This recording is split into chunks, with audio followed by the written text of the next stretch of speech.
Thank you. Thank you. Thank you, everybody.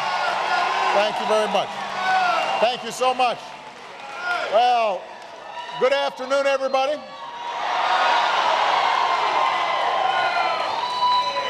It is great to be back in Cleveland. It is great to be back here at Cuyahoga Community College.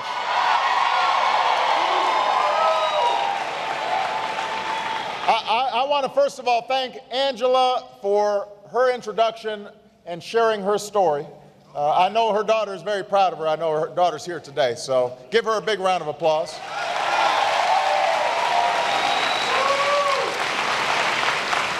I want to thank your president, Dr. Jerry Sue Thornton.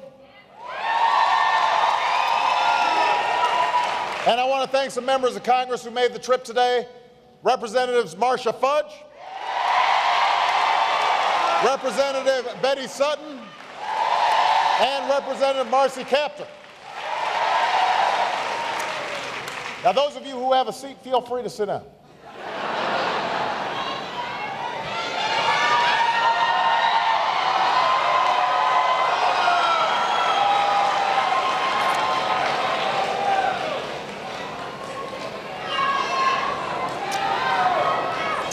So,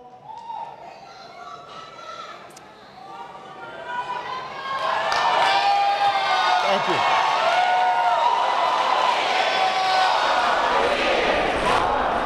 Thank you. So, Ohio, over the next 5 months, this election will take many twists and many turns. Polls will go up and polls will go down.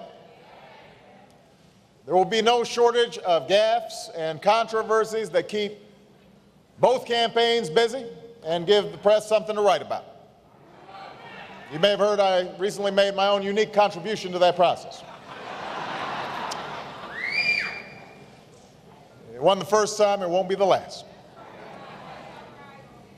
And in the coming weeks, Governor Romney and I will spend time debating our records and our experience, as we should.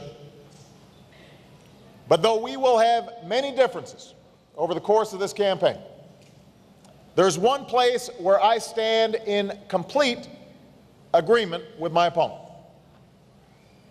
This election is about our economic future.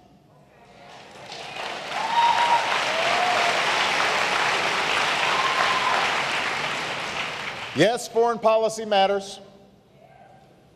Social issues matter. But more than anything else, this election presents a choice between two fundamentally different visions of how to create strong, sustained growth, how to pay down our long-term debt, and most of all, how to generate good middle-class jobs so people can have confidence that if they work hard, they can get ahead. Now, this isn't some abstract debate. This is not another trivial Washington argument. I have said that this is the defining issue of our time, and I mean it. I said that this is a make or break moment for America's middle class, and I believe it. The decisions we make in the next few years on everything from debt and taxes to energy and education will have an enormous impact on this country and on the country we pass on to our children. Now, these challenges are not new. We've been wrestling with these issues for a long time. The problems we're facing right now have been more than a decade in the making. And what is holding us back is not a lack of big ideas. It isn't a matter of finding the right technical solution. Both parties have laid out their policies on the table for all to see. What's holding us back is a stalemate in Washington between two fundamentally different views of which direction America should take. And this election is your chance to break that stalemate.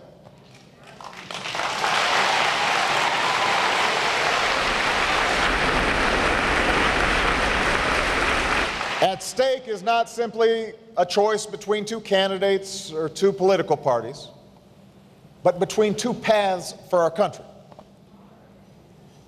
And while there are many things to discuss in this campaign, nothing is more important than an honest debate about where these two paths would lead us. Now, that debate starts with an understanding of where we are and how we got here. Long before the economic crisis of 2008, the basic bargain at the heart of this country had begun to erode. For more than a decade, it had become harder to find a job that paid the bills. Harder to save, harder to retire. Harder to keep up with rising costs of gas and health care and college tuitions. You know that. You lived it.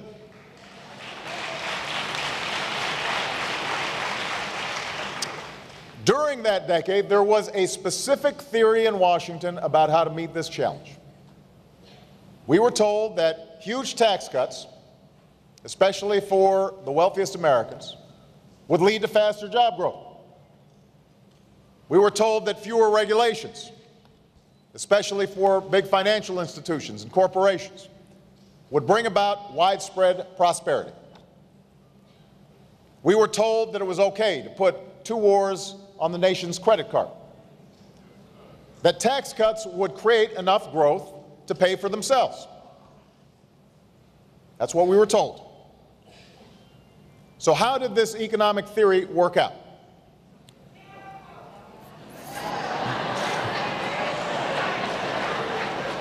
For the wealthiest Americans, it worked out pretty well. Over the last few decades, the income of the top 1% grew by more than 275%, to an average of $1.3 million a year. Big financial institutions, corporations saw their profits soar. But prosperity never trickled down to the middle class. From 2001 to 2008, we had the slowest job growth in half a century. The typical family saw their incomes fall. The failure to pay for the tax cuts and the wars took us from record surpluses under President Bill Clinton to record deficits. And it left us unprepared to deal with the retirement of an aging population that's placing a greater strain on programs like Medicare and Social Security. Without strong enough regulations, families were enticed and sometimes tricked into buying homes they couldn't afford. Banks and investors were allowed to package and sell risky mortgages. Huge reckless bets were made with other people's money on the line. And too many, from Wall Street to Washington, simply looked the other way.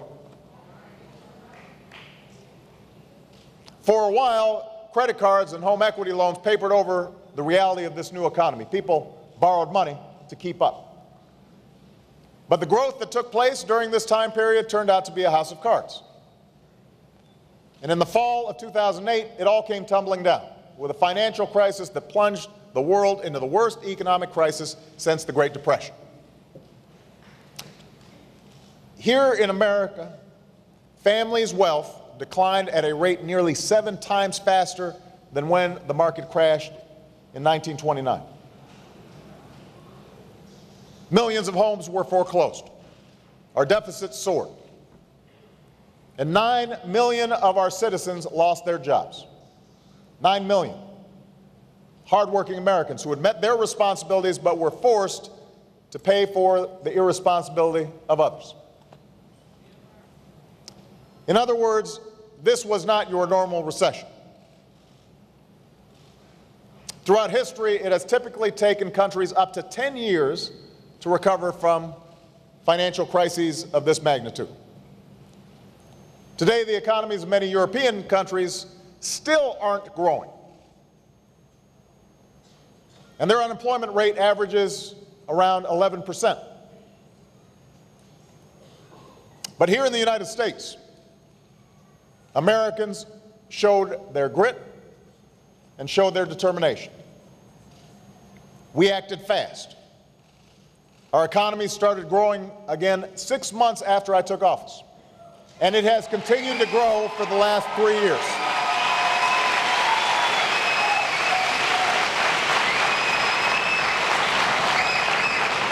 Our businesses have gone back to basics and created over 4 million jobs in the last 27 months, more private sector jobs than were created during the entire 7 years before this crisis, in a little over 2 years.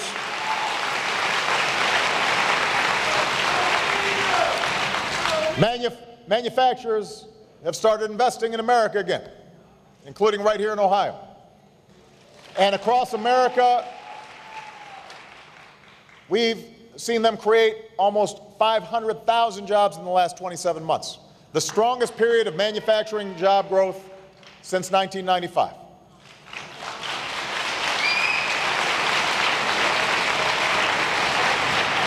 And when my opponents and others were arguing that we should let Detroit go bankrupt, we made a bet on American workers and the ingenuity of American companies, and today our auto industry is back on top of the world.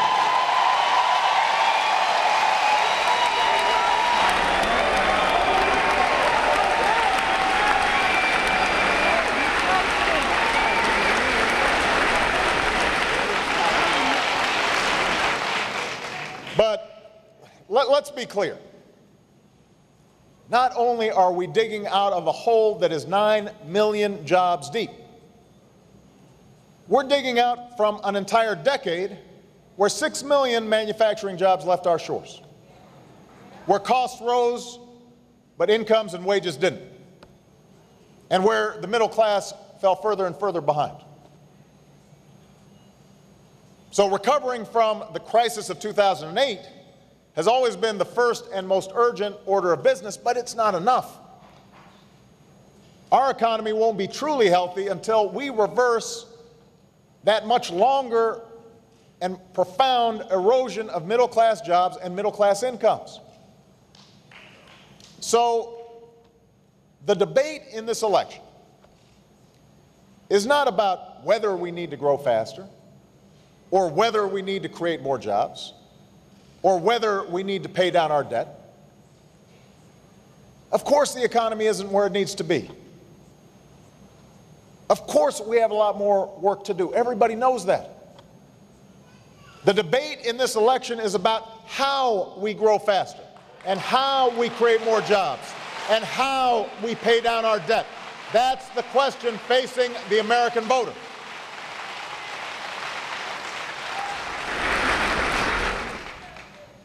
And in this election, you have two very different visions to choose from.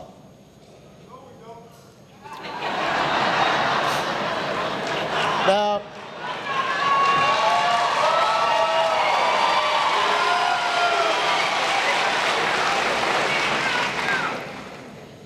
Governor Romney and his allies in Congress believe deeply in the theory that we tried during the last decade. The theory that the best way to grow the economy is from the top down.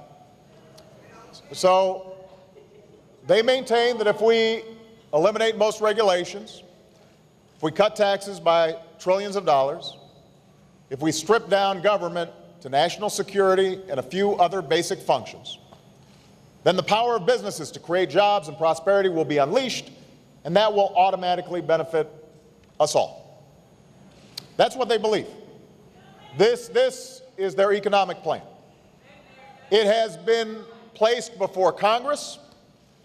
Governor Romney has given speeches about it, and it's on his website. So if they win the election, their agenda will be simple and straightforward. They have spelled it out. They promise to roll back regulations on banks and polluters, on insurance companies and oil companies. They'll roll back regulations designed to protect consumers and workers. They promise to not only keep all of the Bush tax cuts in place, but add another $5 trillion in tax cuts on top of that. Now, an independent study says that about 70% of this new $5 trillion tax cut would go to folks making over $200,000 a year. And folks making over $1 million a year would get an average tax cut of about 25%. Now, this is not my opinion. This is not political spin. This is precisely what they have proposed. Now, your next question may be, how do you spend $5 trillion on a tax cut and still bring down the deficit? Well, they tell us they'll start by cutting nearly $1 trillion from the part of our budget that includes everything from education and job training to medical research and clean energy. Now, I want to be very fair here. I want to be clear. They haven't specified exactly where the knife would fall. But here's some of what would happen if that cut that they've proposed was spread evenly across the budget. 10 million college students would lose an average of $1,000 each on financial aid. 200,000 children would lose the chance to get an early education in the Head Start program. There would be 1,600 fewer medical research grants for things like Alzheimer's and cancer and AIDS. 4,000 fewer scientific research grants, eliminating support for 48,000 researchers, students, and teachers. Now, again, they have not specified which of these cuts they choose from. But if they want to make smaller cuts to areas like science or medical research, then they'd have to cut things like financial aid or education even further. But either way, the cuts to this part of the budget would be deeper than anything we've ever seen in modern times. Not only does their plan eliminate health insurance for 33 million Americans by repealing the Affordable Care Act, according to the independent Kaiser Family Foundation, it would also take away coverage from another 19 million Americans who rely on Medicaid, including millions of nursing home patients and families who have children with autism and other disabilities. And they propose turning Medicare into a voucher program, which will shift more costs to seniors and eventually end the program as we know it. But it doesn't stop there. Even if you make all the cuts that they've proposed, the math still doesn't allow you to pay for a new $5 trillion tax cut and bring down the deficit at the same time. So Mr. Romney and his allies have told us we can get the rest of the way there by reforming the tax code and taking away certain tax breaks and deductions that, again, they haven't specified. They haven't named them, but they said we can do it. But here's the problem. The only tax breaks and deductions that get you anywhere close to $5 trillion are those that help middle-class families afford health care and college and retirement and home ownership. Without those tax benefits, tens of millions of middle-class families will end up paying higher taxes. Many of you would end up paying higher taxes to pay for this other tax cut. And keep in mind that all of this is just to pay for their new $5 trillion tax cut. If you want to close the deficit left by the Bush tax cuts, we'd have to make deeper cuts or raise middle-class taxes even more. This is not spin. This is not my opinion. These are facts. This is what they're presenting as their plan. This is their vision. There is nothing new. Just what Bill Clinton has called the same ideas they've tried before, except on steroids.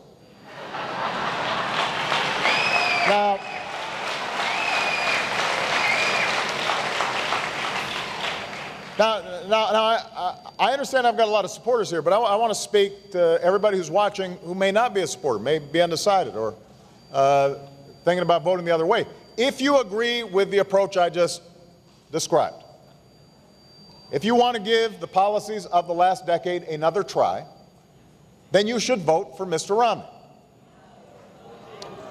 Now, like I said, I know I've got supporters here. No, you should vote for his allies in Congress. You should take them at their word, and they will take America down this path. And Mr. Romney is qualified to deliver on that plan. No, he is.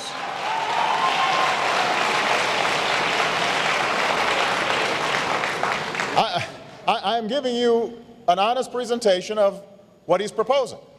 Now, I'm looking forward to the press following up and making sure that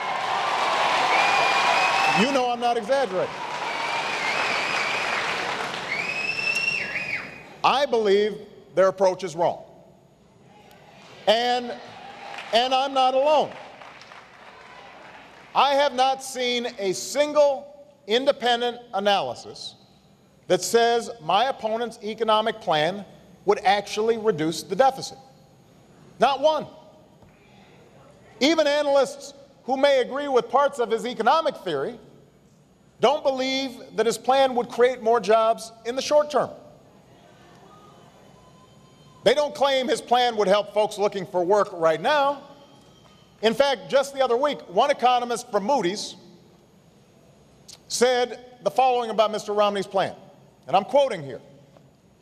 On net, all of these policies would do more harm in the short term. If we implemented all of his policies, it would push us deeper into recession and make the recovery slower. That's not my spin. That's not my opinion. That's what independent economic analysis says. As for the long term, remember that the economic vision of Mr. Romney and his allies in Congress was tested just a few years ago. We tried this. Their policies did not grow the economy. They did not grow the middle class. They did not reduce our debt. Why would we think that they would work better this time?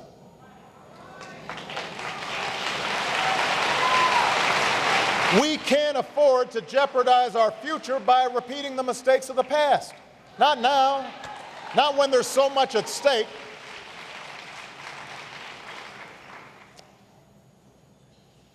I've got a different vision for America.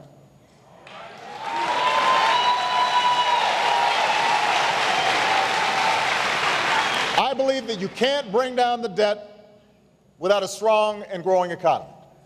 And I believe you can't have a strong and growing economy without a strong and growing middle class.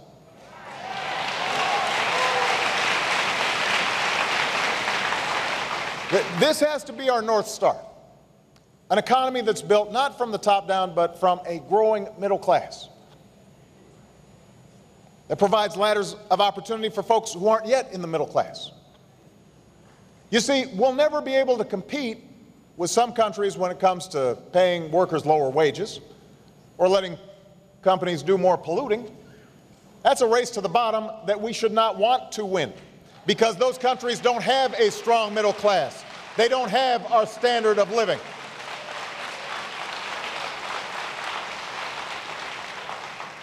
The race I want us to win, the race I know we can win, is a race to the top. I see an America with the best educated, best trained workers in the world, an America with a commitment to research and development that is second to none, especially when it comes to new sources of energy and high-tech manufacturing. I see a country that offers businesses the fastest, most reliable transportation and communication systems of anywhere on earth. I see a future where we pay down our deficit in a way that is balanced.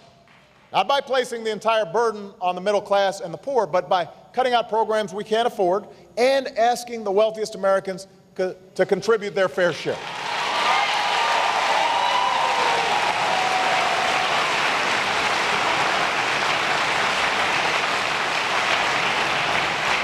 my vision for America: education, energy, innovation, infrastructure, and a tax code focused on American job creation and balanced deficit reduction.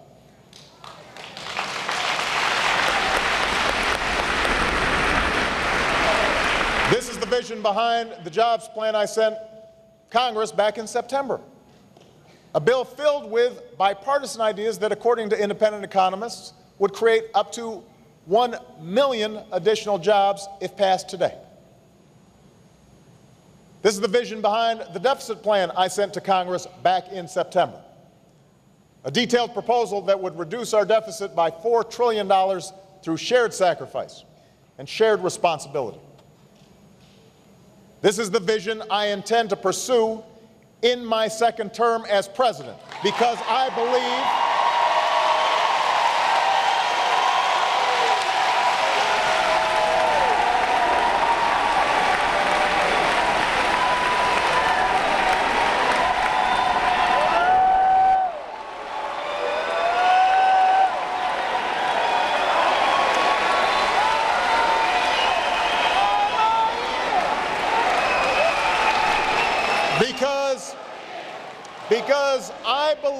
if we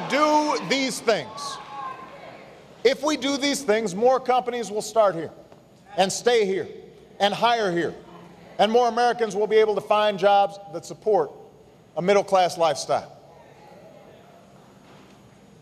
Understand, despite what you hear from my opponent, this has never been a vision about how government creates jobs or has the answers to all our problems. Over the last 3 years, I've cut taxes for the typical working family by $3,600. I've cut taxes for small businesses 18 times. I have approved fewer regulations in the first 3 years of my presidency than my Republican predecessor did in his. And I'm implementing over 500 reforms to fix regulations that were costing folks too much for no reason. I've asked Congress for the authority to reorganize the federal government that was built for the last century. I want to make it work for the 21st century.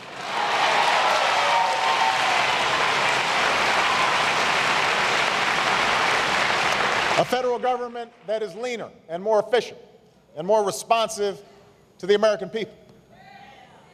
I've signed a law that cuts spending and reduces our deficit by $2 trillion. My own deficit plan would strengthen Medicare and Medicaid for the long haul by slowing the growth of health care costs, not shifting them to seniors and vulnerable families.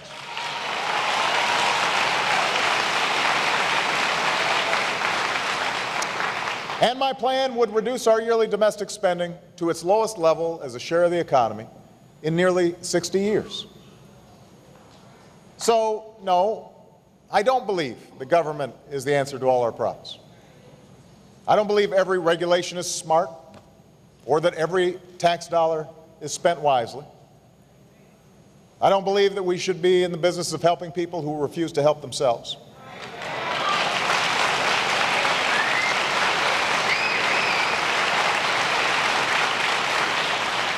But I do share the belief of our first Republican president from my home state, Abraham Lincoln, that through government we should do together what we cannot do as well for ourselves. That's how we built this country, together. We constructed railroads and highways, the Hoover Dam and the Golden Gate Bridge. We did those things together. We sent my grandfather's generation to college on the GI Bill together. We instituted a minimum wage and rules that protected people's bank deposits together. Together, we touched the surface of the moon, unlocked the mystery of the atom, connected the world through our own science and imagination. We haven't done these things as Democrats or Republicans. We've done them as Americans.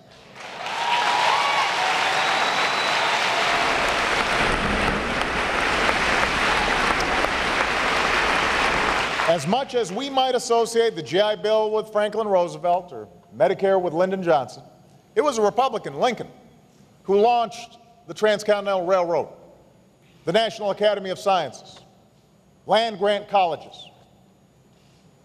It was a Republican, Eisenhower, who launched the interstate highway system and a new era of scientific research.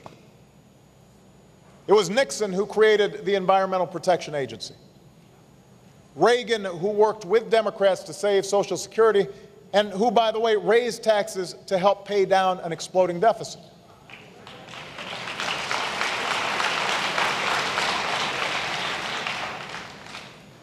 Yes, there have been fierce arguments throughout our history between both parties about the exact size and role of government. Some honest disagreements. But in the decades after World War II, there was a general consensus that the market couldn't solve all of our problems on its own, that we needed certain investments to give hardworking Americans skills they needed to get a good job, and entrepreneurs the platforms they needed to create good jobs, that we needed consumer protections that made American products safe and American markets sound. In the last century, this consensus, this shared vision, led to the strongest economic growth and the largest middle class that the world has ever known. It led to a shared prosperity.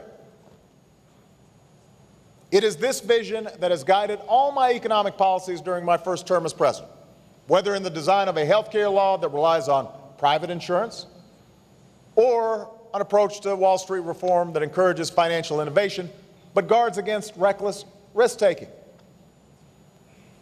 It's this vision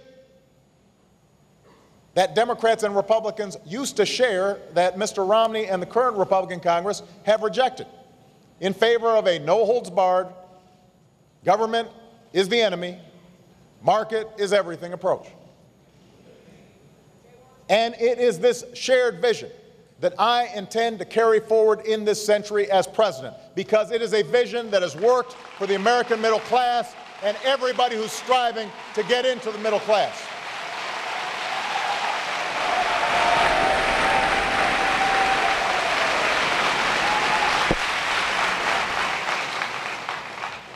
Let me be more specific. Think about it. In an age where we know good jobs depend on high skills, now's not the time to scale back our commitment to education.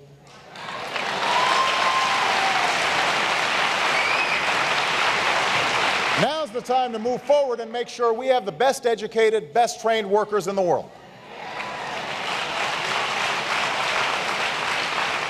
My plan for education doesn't just rely on more money or more dictates from Washington. We're challenging every state and school district to come up with their own innovative plans to raise student achievement. And they're doing just that. I want to give schools more flexibility so that they don't have to teach to the test, and so they can remove teachers who just aren't helping our kids learn.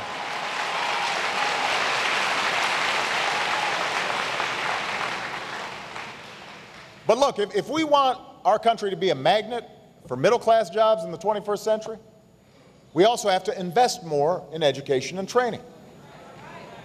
I want to recruit an army of new teachers and pay teachers better and train more of them in areas like math and science. I have a plan to give 2 million more Americans the chance to go to community colleges just like this one and learn the skills that businesses are looking for right now.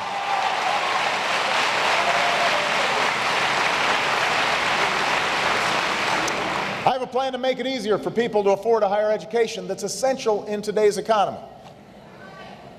And if we truly want to make this country a destination for talent and ingenuity from all over the world, we won't deport hardworking, responsible young immigrants who have grown up here or received advanced degrees here. We'll let them earn the chance to become American citizens so they can grow our economy and start new businesses right here instead of someplace else.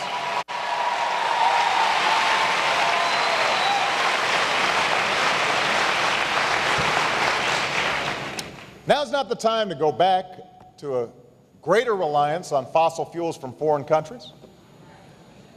Now's the time to invest more in the clean energy that we can make right here in America. My plan for energy doesn't ignore the vast resources we already have in this country, we're producing more oil than we had in over a decade. But if we truly want to gain control of our energy future, we've got to recognize that pumping more oil isn't enough.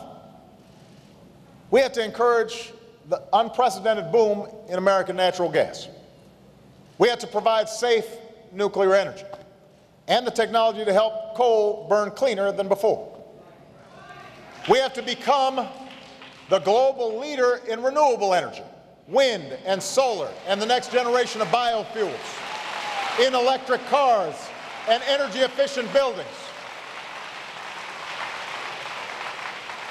So my plan would end the government subsidies to oil companies that have rarely been more profitable. Let's double down on a clean energy industry that has never been more promising. And I want to put in place a new clean energy standard that creates a market for innovation, an approach that would make clean energy the profitable kind of energy for every business in America. With growing competition from countries like China and India, now's not the time for America to walk away from research and development.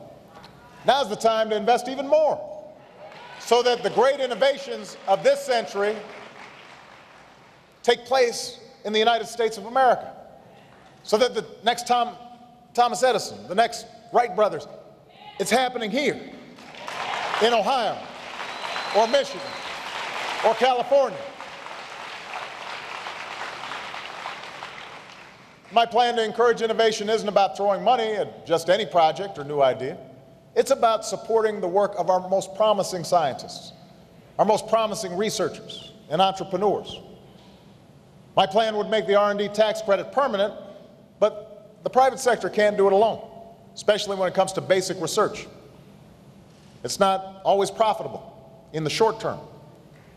And in the last century, research that we funded together through our tax dollars helped lay the foundation for the internet and GPS and Google and the countless companies and jobs that followed. The private sector came in and created these incredible companies, but we together made the initial investment to make it possible. It's given rise to miraculous cures that have reduced suffering and saved lives. This has always been America's biggest economic advantage, our science and our innovation. Why would we reverse that commitment right now when it's never been more important? At a time when we have so much deferred maintenance on our nation's infrastructure, schools that are crumbling, roads that are broken, bridges that are buckling. Now's not the time to saddle American businesses with crumbling roads and bridges. Now's the time to rebuild America.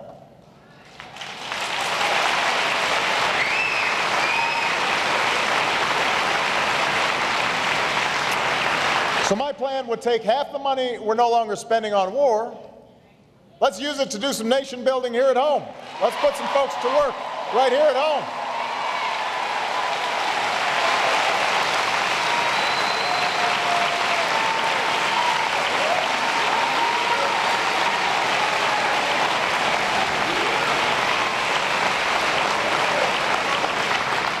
My plan would get rid of pet projects and government boondoggles and bridges to nowhere.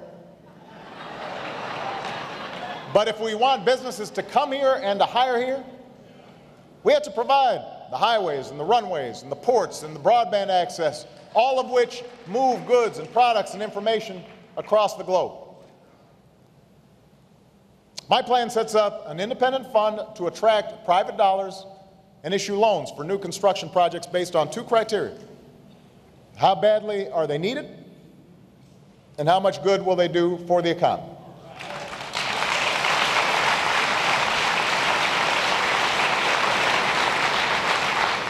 And finally, I think it's time we took on our fiscal problems in an honest, balanced, responsible way. Everybody agrees that our deficits and debt are an issue that we've got to tackle.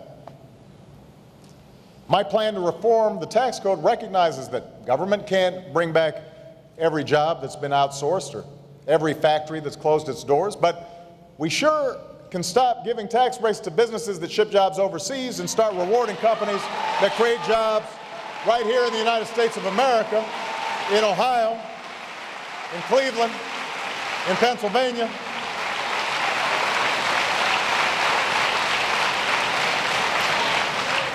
And if we want to get the deficit under control, really, not just pretending to during election time, not just saying you really care about it when somebody else is in charge and then you don't care when you're in charge. If you want to really do something about it, if you really want to get the deficit under control without sacrificing all the investments that I've talked about, our tax code has to ask the wealthiest Americans to pay a little bit more.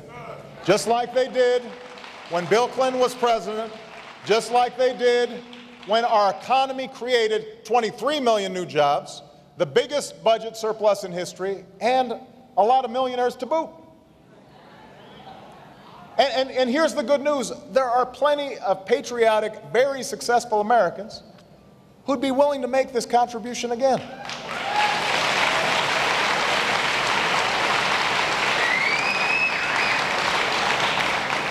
Look, we have no choice about whether we pay down our deficit.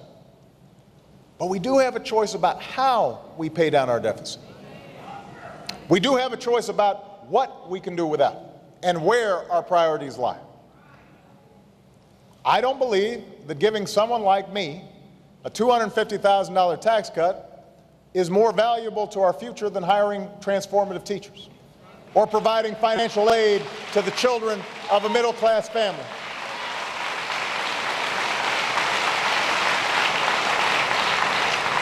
I don't believe that tax cut is more likely to create jobs than providing loans to new entrepreneurs or tax credits to small business owners who hire veterans.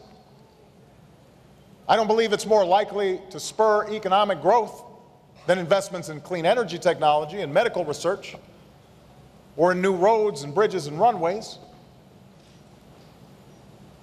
I don't believe that giving someone like Mr. Romney another huge tax cut is worth ending the guarantee of basic security we've always provided the elderly and the sick and those who are actively looking for work.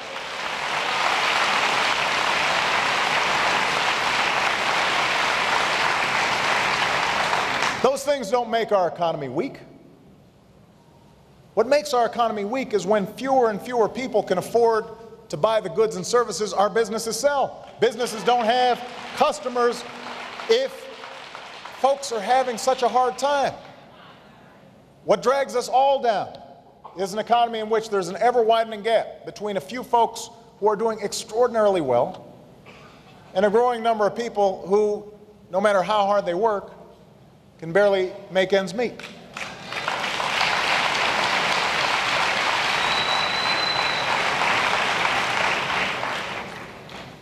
So, Governor Romney disagrees with my vision. His allies in Congress disagree with my vision. Neither of them will endorse any policy that asks the wealthiest Americans to pay even a nickel more in taxes. It's the reason we haven't reached a grand bargain to bring down our deficit. Not with my plan, not with the Bowles-Simpson plan, not with the so-called Gang of Six plan. Despite the fact that taxes are lower than they've been in decades, they won't work with us on any plan that would increase taxes on our wealthiest Americans. It's the reason a jobs bill that would put 1 million people back to work has been voted down time and time again. It's the biggest source of gridlock in Washington today. And the only thing that can break the stalemate is you.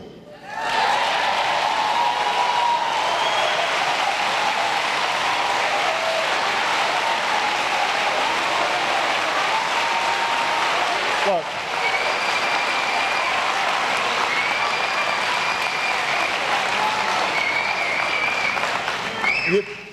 You see, in our democracy, this remarkable system of government, you, the people, have the final say.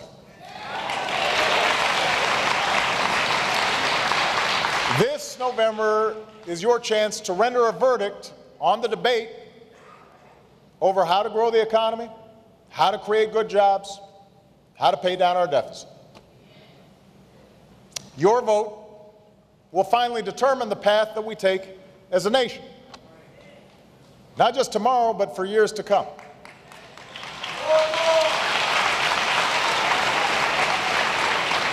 When you strip everything else away, that's really what this election is about. That's what is at stake right now.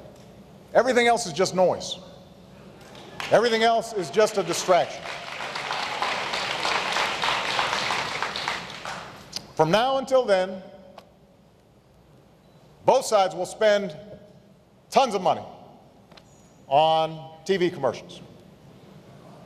The other side will spend over $1 billion on ads that tell you the economy is bad, that it's all my fault, that I can't fix it because I think government is always the answer, or because I didn't make a lot of money in the private sector and don't understand it, or because I'm in over my head, or because I think everything and everybody is doing just fine.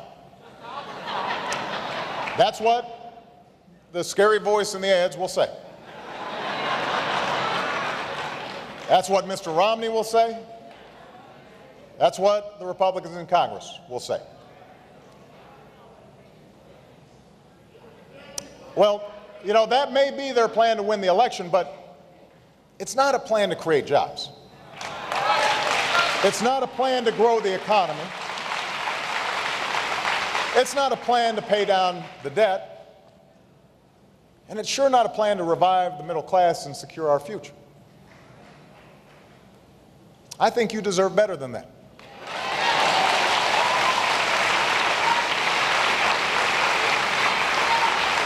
At a moment this big, a moment when so many people are still struggling, I think you deserve a real debate about the economic plans we're proposing. Governor Romney and the Republicans who run Congress believe that if you simply take away regulations and cut taxes by trillions of dollars, the market will solve all of our problems on its own. If you agree with that, you should vote for them. And I promise you, they will take us in that direction. I believe we need a plan for better education and training, and for energy independence, and for new research and innovation, for rebuilding our infrastructure, for a tax code that creates jobs in America and pays down our debt in a way that's balanced. I have that plan, they don't. And if you agree with me, if you believe this economy grows best when everybody gets a fair shot, and everybody does their fair share, and everybody plays by the same set of rules, then I ask you to stand with me for a second term as president.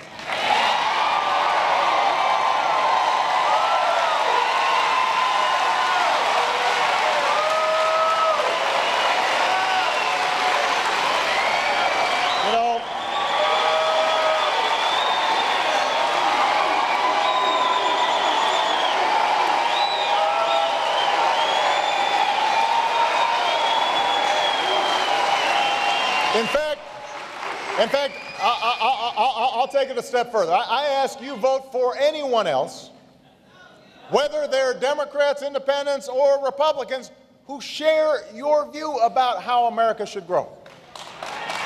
I will work with anyone of any party who believes that we're in this together, who believes that we rise or fall as one nation and as one people.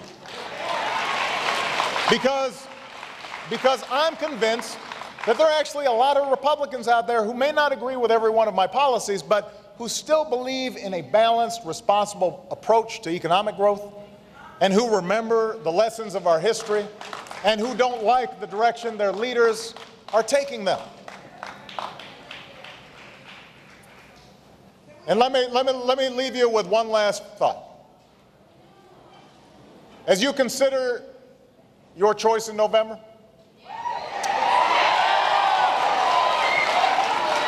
don't let anybody tell you that the challenges we face right now are beyond our ability to solve. You know, it's hard not to get cynical when times are tough. And I'm reminded every day of just how tough things are for too many Americans. Every day I hear from folks who are out of work or have lost their home. Across this country, I meet people who are struggling to pay their bills, or older workers worried about retirement, or young people who are underemployed and burdened with debt. I hear their voices when I wake up in the morning, and those voices ring in my head when I lay down to sleep. And in those voices, I hear the echo of my own family's struggles as I was growing up, and Michelle's family's struggles when she was growing up, and the fears and the dashed hopes that our parents and grandparents had to confront. But you know what? In those voices, I also hear a stubborn hope and a fierce pride and a determination to overcome whatever challenges we face.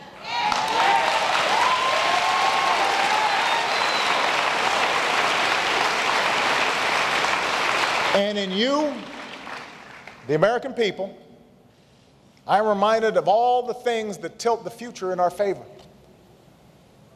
We remain the wealthiest nation on earth.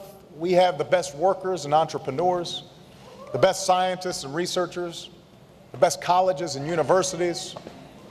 We are a young country with the greatest diversity of talent and ingenuity drawn from every corner of the globe. So yes, reforming our schools, rebuilding our infrastructure will take time. Yes, paying down our debt will require some tough choices and shared sacrifice. But it can be done. And we'll be stronger for it. And what's lacking is not the capacity to meet our challenges. What is lacking is our politics. And that's something entirely within your power to solve. So this November, you can remind the world how a strong economy is built, not from the top down, but from a growing, thriving middle class. This November, you can remind the world how it is that we've traveled this far as a country, not by telling everybody to fend for themselves, but by coming together as one American family, all of us pitching in, all of us pulling our own weight. This November, you can provide a mandate for the change we need right now. You can move this nation forward, and you can remind the world once again why the United States of America is still the greatest nation on earth. Thank you. God bless you. God bless the United States of America.